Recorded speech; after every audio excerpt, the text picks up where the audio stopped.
And here's our dear friend Harry from Rochester. Okay.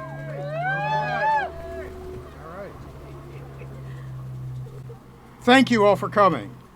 I recently finished a book published in 2015 called Gangster States by Catherine Hirschfeld, which gives an important framework through which to evaluate what has been happening in the last year and a half.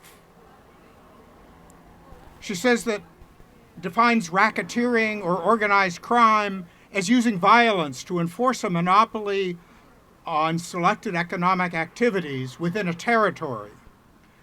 She says that the earliest primal states were established by gangsters. So the very notion of a state is gangsterism. She does make a distinction between gangster states and democracies, but acknowledges that this is not a hard and fast distinction.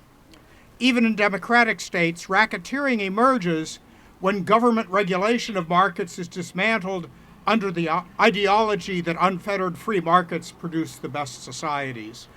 Adam Smith's invisible hand. She also talks about secondary gangster states. She gives examples of states that have devolved, often very quickly, into gangster states as a gangster takes over the government. Is that what's happening in America today? It's been. We can talk about Trump's felony convictions, his connection with gangsters as documented by David K. Johnston, bombing boats and killing people in the Caribbean and elsewhere, kidnapping the Maduros and bombing Venezuela, bringing his family in as unofficial diplomatic negotiators like Jared Kushner, of course the war on Iran, the Christmas attack on rebels in Nigeria, which killed 155 human beings in what Trump blasphemously called a Christmas present. ICE occupation of cities, imprisonment of thousands, the killing of Renee Gold, Alex Preddy, and others, and the use of Trump's control over the government, not for the public good, but to enhance his own personal wealth and that of his family and friends. Is this a gangster state or what? But we must not delude ourselves that if we get rid of Trump as president, the problems will go away. That's right. America's problem is far deeper than Trump, as Earth's Greatest Enemy shows. Yeah, where's the drum? It is systematic and goes back over a century to the country's founding and even before, with slavery and the terrorism and theft of land conducted against Native Americans. Even the notion of America becoming a gangster state didn't start with Trump.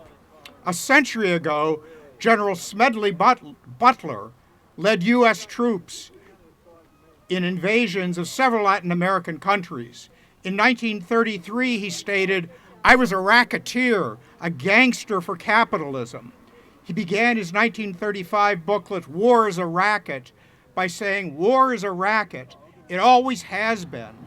It is possibly the oldest, easily the most profitable, surely the most vicious." He continues, "A racket is best described, I believe, as something that is not what it seems to the majority of the people. Only a small inside group knows what it is about. It is conducted for the benefit of the very few, at the expense of the very many. Out of a war, a few people make huge fortunes." America has been in the business of regime change since the Marines overthrew Queen Liliuokalani of Hawaii in 1893. Yes, here. A study from a couple decades ago found that the U.S. has invaded or bombed another country on the average of every 18 months for over a century.